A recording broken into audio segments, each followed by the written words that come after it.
কিছু মানুষ মনে করছে যে বাংলাদেশের যদি অস্তিত্ব রক্ষা করতে হয় তাহলে ভারতের সঙ্গে তাদের সম্পর্ক রাখতেই হবে। আবার অন্য পক্ষ মনে করছে বাংলাদেশ যদি স্বাধীন থাকতে চায়, সার্বভৌম থাকতে চায় এবং এই যে আমাদের একটা নতুন মানচিত্র হয়েছে বাংলাদেশ, এই মানচিত্রের ভাব, গাম্ভীর্য, সম্মান এবং মর্যাদা এটা রক্ষা করার পাশাপাশি বাঙালি জাতির বা এই বাংলাদেশি জাতীয়তাবাদের যদি বিকাশ সাধন করতে হয় এবং সারা দুনিয়ার নিকট যদি বাংলা ভাষা, বাংলা সাহিত্য এবং বাংলাদেশি জনগণের ইতিহাস এবং ঐতিহ্য এটিকে তুলে ধরতে হয় যে কোনো মূল্যে, ভারতের সাংস্কৃতিক আগ্রাসন রুখে দাঁড়াতে হবে, রুখে দিতে হবে, প্রতিহত করতে হবে। আদারওয়াইজ বাংলা বলতে শান্তিপুরি কলকাতার বাংলা, গান বাজনা সিনেমা বলতে বলিউডের সিনেমা, রাজনীতি বলতে নরেন্দ্র মোদী এবং অমিত শাহ মার্কা রাজনীতি চলতে থাকবে। এবং দিল্লির যে হাজার বছরের পুরনো কৌশল চাণক্য নীতি, বাংলাদেশ যদি সেই চাণক্য নীতির ফাঁদে পা দেয় তাহলে কোনো অবস্থাতেই জাতিগোষ্ঠী হিসেবে আমরা মর্যাদার কোনো আসনে পৌঁছাতে পারবো না। এই বিষয়গুলো নিয়ে আজ নয়, শত শত বছর পূর্বের থেকে আলোচনা চলে আসছে। দিল্লির সঙ্গে ঢাকার বা দিল্লির সঙ্গে জাহাঙ্গীরনগরের মুঘল জামানাতে যে বিরোধ, সেই বিরোধের মধ্যে সবসময় এই কথাগুলো আলোচনা করা হয়েছে। এর ফলে কি হলো, বাংলাদেশে সেই স্বাধীন সুলতানি আমলে কিংবা মুঘল জমানাতে প্রায় ১০০ বছর ধরে যে স্বাধীন ১২ ভূঁইয়াদের জমানা ছিল, সেই সময়টিতে এই বাঙালি জাতীয়তাবাদ নিয়ে আমাদের দেশের জনগণ দীর্ঘদিন ধরে লড়াই করেছে, সংগ্রাম করেছে। কিন্তু ব্রিটিশদের কূটচালের কারণে আমরা পাকিস্তানের খণ্ড হতে বাধ্য হই এবং পাকিস্তান আমাদের এই দেশকে পাওয়ার পর এটাকে বিমাতা ঠিক নয়, দ্বিতীয় স্ত্রীও নয়, ঠিক অনেকটা রক্ষিতাকে যেভাবে মানুষ রক্ষিতা বললেও ঠিক বলা হবে না, এমন একটা ভাবে তারা বাংলাদেশকে মূল্যায়ন করার চেষ্টা করেছে যেটা কোনো মর্যাদার মধ্যেই পড়ে না। যখন যেভাবে ইচ্ছা সেভাবে তারা ব্যবহার করার চেষ্টা করেছে, ফলে ঠিক ১ বছরের মাথায় বাঙালির মোহ ভঙ্গ হয়ে যায় এবং তারা তখন তাদের যে প্রশাসনিক কেন্দ্র রাওয়ালপিন্ডি, তার বিরুদ্ধে প্রবল জনমত গড়ে ওঠে। তখন যে বাংলা না পিন্ডি, এরকম যখন মানুষের ভিতরে প্রশ্ন করা হতো, মানুষদিকে প্রশ্ন করা হতো, কোনো মানুষই রাওয়ালপিন্ডির অধীনস্থ থাকতে চায়নি।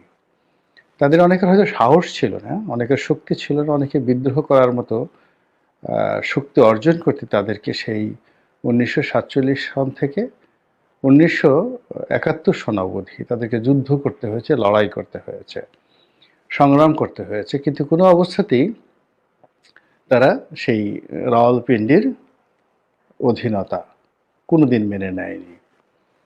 কিন্তু ১৯৭১ সনে যে স্বপ্ন নিয়ে আমাদের যুদ্ধ হলো, মুক্তিযুদ্ধ হলো এবং যে বিজয় আমরা পেলাম, আমরা ঠিক সেই বিজয়টিকে উদযাপন করতে পারিনি দিল্লির প্রতি আমাদের আনুগত্য এবং দাসত্বের কারণে।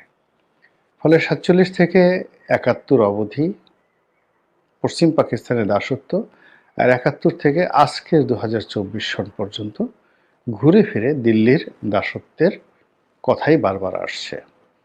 কিন্তু আমরা এই সুদীর্ঘ জীবনে 1947 টু 2024 এই দীর্ঘ সময়ের মধ্যে কেউ যদি বুকে হাত দিয়ে বলেন যে একেবারে আমরা স্বাধীন, একেবারে আমরা সার্বভৌম, এবং আমাদের উপর কেউ ছড়ি ঘোরাতে পারেনি, এখনো পারবে না, আগামীতেও পারবে না।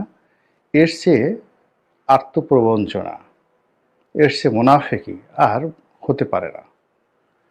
আমরা যতদিন বাস্তবতা মেনে কথা বলবো এবং বাস্তবতা মেনে যদি আমরা কোনো সিদ্ধান্ত নিতে পারি, সেই ক্ষেত্রে আমাদের যে জাতিগত উন্নয়ন এটি দীর্ঘস্থায়ী হবে এবং এই জাতিগত উন্নয়ন নিয়ে আমরা উন্নত বিশ্বের পর্যায়ে যেতে পারব।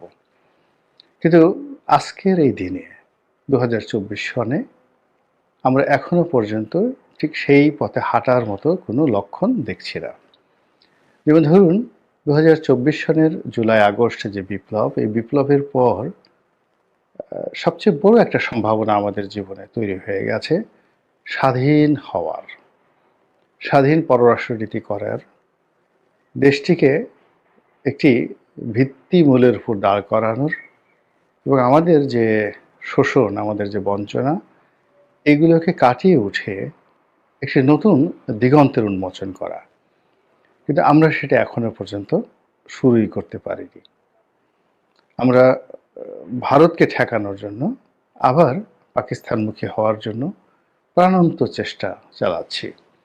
ফলে এই মুহূর্তে আপনি দেখবেন আমাদের দেশে হঠাৎ করে কায়েদে আজম মোহাম্মদ আলী জিন্নাহর নাম বারবার উচ্চারিত হচ্ছে এবং আমাদের ঢাকা শহরে যে সকল রাস্তার নাম জিন্নাহ সড়ক ছিল কিংবা ঢাকা বিশ্ববিদ্যালয়ের যে হলের নাম জিন্নাহ হল ছিল কিংবা আমাদের জাহাঙ্গীরনগর ইউনিভার্সিটির নামের আগে যে মুসলিম ছিল শব্দটি, এই বিষয়গুলো আবার নতুন করে বিতর্ক তৈরি করেছে এবং যারা এই জুলাই আগস্ট বিপ্লবের সুফল এই মুহূর্তে ভোগ করছেন তাদের একটা বিরাট অংশ পাকিস্তানমুখী একটি রাজনীতি, একটি অর্থনীতি, একটি সমাজ ব্যবস্থা নতুন করে আবার শুরু করার জন্য ব্যাপক প্রচার এবং প্রোপাগান্ডা চালাচ্ছেন।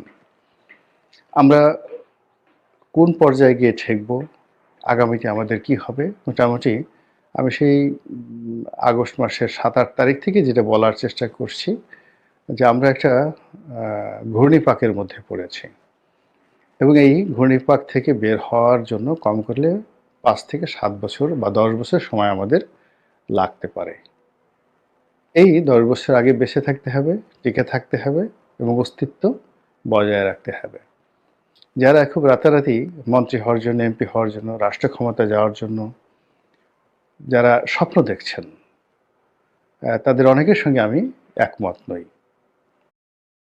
আবার একই সঙ্গে যারা ফিরে আসার, দিল্লি থেকে, কলকাতা থেকে যারা ফিরে আসার জন্য প্রাণান্ত চেষ্টা করছে এবং স্বপ্ন দেখছে যে খুব দ্রুত তারা ফিরে এসে আবার তাদের সেই মসনদ তারা অধিকার করবে এবং আগের মতো তারা ছড়িয়ে ঘোরাবে, এটি আমার কাছে একটা অসম্ভব বিষয় বলে মনে হচ্ছে।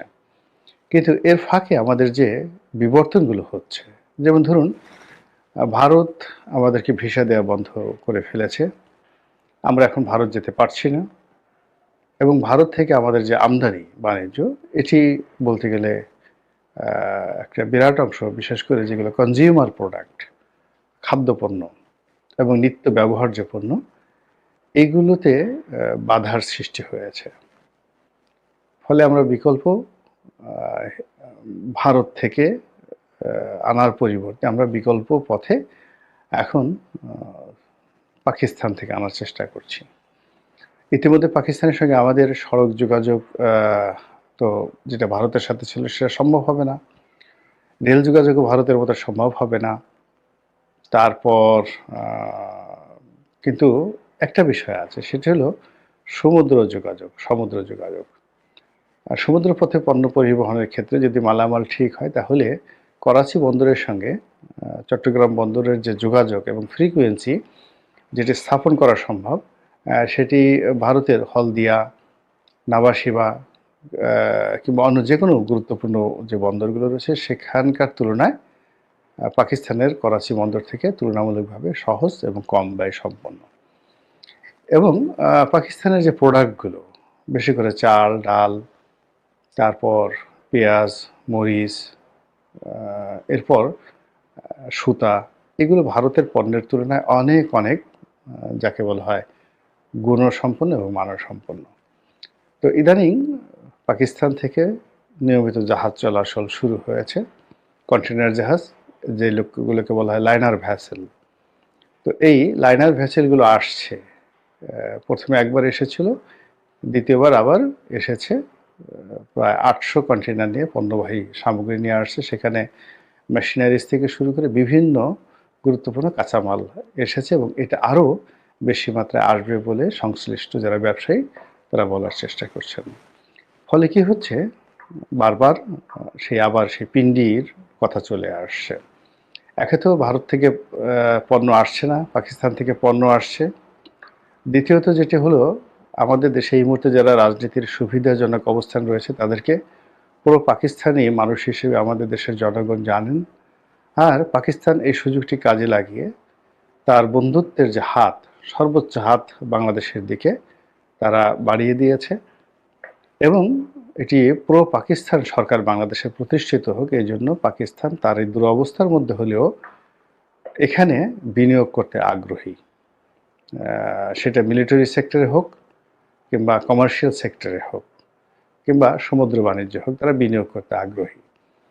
ইতিমধ্যে তাদের যে যুদ্ধ বিমানটি তারা চীনের সহযোগিতায় উৎপন্ন করেছে, এটি আকাশপথে মিগ-29, রাশিয়ার তৈরি যে মিগ-29 কিংবা F-16 যেটা আমেরিকার তৈরি খুবই অত্যাধুনিক জঙ্গি বিমান, মিগ-29 এবং F-16, একটা রাশিয়ার আর একটা হলো আমেরিকার।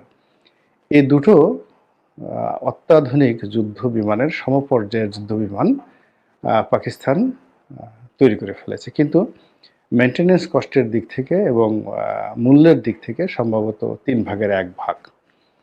তো এই ধরনের জঙ্গি বিমান বাংলাদেশে তারা রপ্তানি করতে ইচ্ছুক, এমনকি মাগনাও দিতে ইচ্ছুক। এর কারণ হলো তারা ভারতকে মোকাবেলা করতে চায়। এবং এখন যদি ডক্টর মোহাম্মদ ইউনূস চান, তাহলে মিস্টার নওয়াজ শরীফের যে ভাই শাহবাজ শরীফ এই মুহূর্তে যিনি আছেন, তিনি 1 ঘন্টার নোটিশে বাংলাদেশে আসতে প্রস্তুত।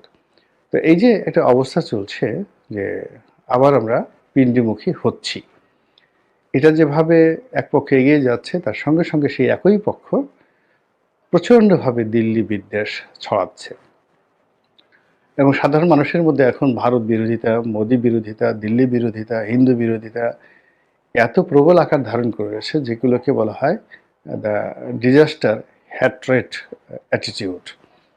এই জিনিসগুলো বেড়ে যাচ্ছে। এর ফলে বৃহৎ একটি প্রতিবেশী রাষ্ট্রের সঙ্গে আমাদের এখন একটা রীতিমতো যুদ্ধাবস্থা বিরাজ করছে। কয়েকদিন খুব উত্তেজনা দেখা দিয়েছে। বাক্যবান ও বাংলা থেকে করা হয়েছে, বাংলা থেকে করা হয়েছে, দিল্লি থেকে করা হয়েছে, ঢাকা থেকে করা হয়েছে। কিন্তু এখন বাস্তবতা হলো যে আমরা এই বাক্যবানের পর্যায়ে এখন আর নেই। এখন সম্ভবত অ্যাকশনের পর্যায়ে আমাদেরকেও যেতে হবে এবং ভারতও আলটিমেটলি অ্যাকশনের পর্যায়ে চলে যেতে বাধ্য হয়েছে। এর ফলে কি হলো, পুরো মাঠ নীরব, নিস্তব্ধ এবং নির্জন। এবং এই যে নির্জনতা, এটা আমাদের মনে কিন্তু ভয় ধরিয়ে দিচ্ছে যে দিল্লি যদি সত্যিকার অর্থে আমাদের উপর খুব আগ্রাসী মনোভাব দেখায়, সেটা মোকাবেলা করার জন্য বিকল্প বন্ধুত্বের হাত আমরা পাকিস্তানকে পাবো, সেই হাত, অথবা নাকি চীনকে পাবো। এই বিষয়গুলো নিয়ে কিন্তু আলোচনা দরকার আছে, খুবই জরুরি দরকার আছে। এর কারণ হলো, আপনি যে কোনো কারণে হোক না কেন, হুইসেলটা কিন্তু বাজিয়ে দিয়েছেন, বাঁশি বাজিয়ে দিয়েছেন, বাঁশিতে ফু দিয়েছেন, তো কাজেই সুর বের হবে, সেটা অসুর হোক কিংবা সুর হোক, এটা আলটিমেটলি বের হবেই। এবং সেই সুর মোকাবেলা করার জন্য আপনার যদি প্রস্তুতি না থাকে, তাহলে আপনাকে করুণ পরিণতি ভোগ করতে হবে। আল্লাহ রাব্বুল আলামিন আমাদেরকে সঠিক সময় সঠিক সিদ্ধান্ত নেওয়ার তৌফিক এনায়েত করুন।